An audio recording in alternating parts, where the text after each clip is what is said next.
श्रीमद्भागवत महापुराण एकादश स्कंध अध्याय 13 हंस रूप से सनकादि को दिए हुए उपदेश का वर्णन। भगवान श्री कृष्ण कहते हैं, प्रिय ध्रुव, रज सत्व और तम ये तीनों बुद्धि के गुण हैं, आत्मा के नहीं। सत्व के द्वारा रज और तम इन दो गुणों पर विजय प्राप्त कर लेनी चाहिए। तदंतर सत्व गुण की शांति वृत्ति के द्वारा उसकी दया आदि वृत्तियों को भी शांत कर देना चाहिए। जब सत्व गुण की वृद्धि होती है तभी जीव को मेरे भक्ति रूप सब धर्म की प्राप्ति होती है। निरंतर सात्विक वस्तुओं का सेवन करने से ही सत्व गुण की वृद्धि होती है और तब मेरे भक्ति रूप सब धर्म में प्रवृत्ति होने लगती है। जिस धर्म के पालन से सत्व गुण की वृद्धि हो वही सबसे श्रेष्ठ है। वह धर्म रजोगुण अथवा तमोगुण को नष्ट कर देता है। जब वे दोनों नष्ट हो जाते हैं तब उन्हीं के कारण होने वाला अधर्म भी शीघ्र ही मिट जाता है।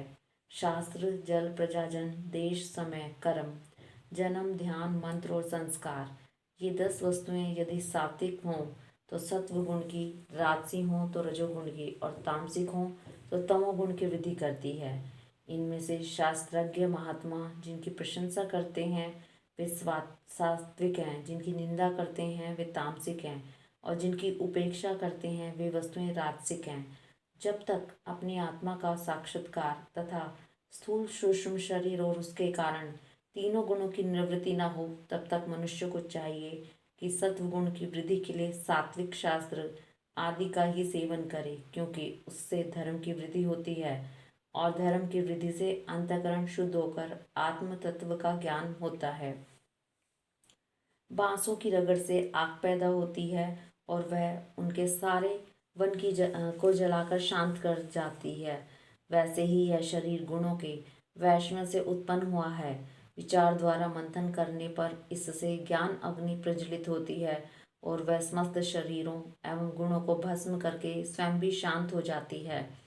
उद्धव जी ने पूछा, भगवान, प्राय सभी मनुष्य इस बात को जानते हैं कि विषय विपत्तियों के घर हैं, फिर भी वे कुत्ते, गधे और बकरे के समान दुख सहने करके भी उन्हीं को ही भोगते रहते हैं। इसका क्या कारण है? भगवान श्री कृष्ण ने कहा, प्रिय उद्धव, जीव जब अज्ञानवश अपने स्वरूप को भूलकर हृदय से सूक्ष्म स्थूल आदि शरीर में अहम बुद्धि कर बैठता है, जो कि सर्वदा भ्रम ही है, तब उसका सत्व प्रधान मन घोर रजोगुण की ओर झुक जाता है, उससे व्याप्त हो जाता है। बस जहाँ मन में रजोगुण की प्रधानता हुई कि उसमें संकल्प विकल्पों का तांता बंध जाता है। अब वह विषयों का चिंतन करने लगता है और अपनी दुर्बुद्धि के कारण काम के फंदे में फंस जाता है, जिससे फिर छुटकारा होना बहुत ही कठिन है। अब वह अज्ञानी कामवश अनेकों प्रकार के कर्म करने लगता है और इंद्रियों के वश होकर यह जानकर भी कि इन कर्मों का अंतिम फल दुख ही है, उन्हीं को करता है। उस समय वह रजोगुण के तीव्र वेग से अत्यंत मोहित रहता है। यद्यपि विवेकी पुरुष का चित्त भी कभी कभी रजोगुण तथा तमोगुण के वेग से विक्षिप्त होता है, तथापि उनकी विषयों में दोष दृष्टि बनी रहती है। इसलिए वह बड़ी सावधानी से अपने चित्त को एकाग्र करने की चेष्टा करता रहता है, जिससे उसकी विषयों में आसक्ति नहीं होती। साधक को चाहिए कि आसन और प्राणवायुओं पर विजय प्राप्त कर अपनी शक्ति और समय के अनुसार बड़ी सावधानी से धीरे धीरे मुझ में अपना मन लगावे और इस प्रकार अभ्यास करते समय अपनी असफलता देखकर तनिक भी ऊबे नहीं, बल्कि और भी उत्साह से उसी में जुड़ जाए। मेरे शिष्य सनकादिक परम ऋषियों ने योग का यही स्वरूप बताया है कि साधक अपने मन को सब ओर से खींचकर विराट आदि में नहीं, साक्षात मुझ में ही पूर्ण रूप से लगा दे। उद्धव जी ने कहा, श्री कृष्ण, आपने जिस समय जिस रूप से सनकादिक परम ऋषियों को योग का उपदेश दिया था उस रूप को मैं जानना चाहता हूँ।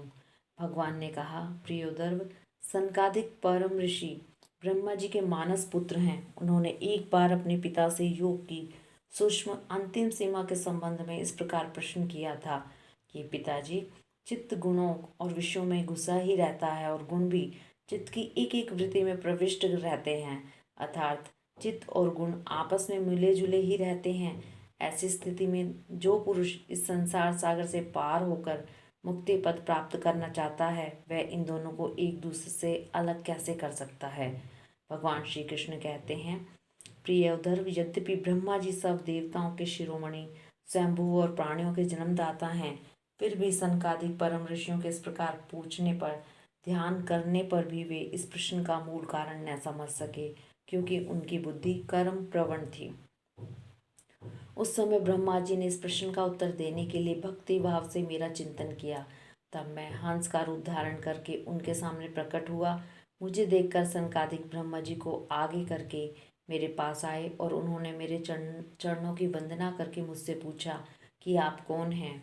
सनकादिक परमार्थ तत्व के जिज्ञासु थे, इसलिए उनके पूछने पर भी उस समय मैंने जो कुछ कहा वह तुम मुझसे सुनो।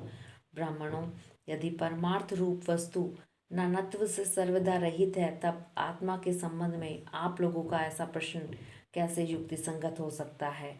मैं यदि उत्तर देने के लिए बोलूं भी तो किस जाति, गुण, क्रिया और संबंध आदि का आश्रय लेकर उत्तर दूं। देवता, मनुष्य, पशु, पक्षी आदि सभी शरीर पंचभूतात्मक होने के कारण अभिन्न ही हैं और परमार्थ रूप से भी अभिन्न हैं। ऐसी स्थिति में आप कौन हैं? आप लोगों का यह प्रश्न ही केवल वाणी का व्यवहार है, विचार पूर्वक नहीं है, अतः निरर्थक है। मन से, वाणी से, दृष्टि से, अन्य इंद्रियों से भी जो कुछ ग्रहण किया जाता है वह सब मैं ही हूँ, मुझसे भिन्न और कुछ नहीं है। यह सिद्धांत आप लोग तत्व विचार के द्वारा समझ लीजिए।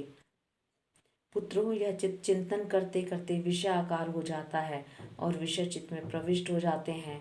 यह बात सत्य है, तथापि विषय और चित्त ये दोनों ही मेरे स्वरूपभूत जीव के देह हैं, उपाधि हैं, अर्थात आत्मा का चित्त और विषय के साथ कोई संबंध ही नहीं है। इसलिए बार बार विषयों का सेवन करते रहने से जो चित्त विषयों में आसक्त हो गया है और विषय भी चित्त में प्रविष्ट हो गए हैं, इन दोनों को अपने वास्तविक से अभिन्न मुझ परमात्मा का साक्षात्कार करके त्याग देना चाहिए। जागृत, स्वप्न और सुषुप्ति ये तीनों अवस्थाएं सत्वादी गुणों के अनुसार होती हैं और बुद्धि की वृत्तियां हैं, सच्चिदानंद का स्वभाव नहीं। इन वृत्तियों का साक्षी होने के कारण जीव उनसे विलक्षण है। यह सिद्धांत श्रुति, युक्ति और अनुभूति से युक्त है, क्योंकि बुद्धि वृत्तियों के द्वारा होने वाला यह बंधन ही आत्मा में त्रिगुणमय वृत्तियों का दान करता है। इसलिए तीनों अवस्थाओं से विलक्षण और उनमें अनुगत मुझ तुरीय तत्व में स्थित होकर इस बुद्धि के बंधन का परित्याग कर दो। जब विषय और चित्त दोनों का युगपत त्याग हो जाता है, यह बंधन अहंकार की ही रचना है और यही आत्मा के परिपूर्णतम सत्य, अखंड ज्ञान और परमानंद स्वरूप को छिपा देता है। इस बात को जानकर विरक्त हो जाएं और अपने तीन अवस्थाओं में अनुगत तुरीय स्वरूप में होकर संसार की चिंता को छोड़ दें। जब तक पुरुष की भिन्न भिन्न पदार्थों में सत्यत्व बुद्धि, अहम बुद्धि और मम बुद्धि युक्तों के द्वारा निवृत्त नहीं हो जाती, तब तक वह अज्ञानी यद्यपि जागता है तथापि सोता हुआ सा रहता है। जैसे स्वप्न अवस्था में जान पड़ता है कि मैं जाग रहा हूँ। आत्मा से अन्य देह आदि प्रतीयमान नाम रूपात्मक प्रपंच का कुछ भी अस्तित्व नहीं है। इसलिए उनके कारण होने वाले वर्ण, आश्रम आदि भेद, स्वर्ग आदि फल और उनके कारणभूत कर्म, ये सब के सब इस आत्मा के लिए वैसे ही मिथ्या हैं जैसे स्वप्नदर्शी पुरुष के द्वारा देखे हुए सब के सब पदार्थ। जो जागृत अवस्था में समस्त इंद्रियों के द्वारा बाहर दिखने वाले संपूर्ण क्षणभंगुर पदार्थों को अनुभव करता है और स्वप्न अवस्था में हृदय से ही जागृत में देखे हुए पदार्थों के समान ही वासना में विषयों का अनुभव करता है और सुषुप्ति अवस्था में उन सब विषयों को समेटकर उनके लय को भी अनुभव करता है, वह एक ही है। जागृत अवस्था के इंद्रिय, स्वप्न अवस्था के मन और सुषुप्ति की संस्कारवती बुद्धि का भी वही स्वामी है, क्योंकि वह त्रिगुणमयी तीनों अवस्थाओं का साक्षी है। जिस मैंने स्वप्न देखा, जो मैं सोया वही मैं जाग रहा हूँ, इस स्मृति के बल पर एक ही आत्मा का समस्त अवस्थाओं में होना सिद्ध हो जाता है। ऐसा विचार कर मन की ये तीनों अवस्थाएं गुणों के द्वारा मेरी माया से मेरे अंश स्वरूप जीव में कल्पित की गई हैं और आत्मा में ये नितांत असत्य हैं।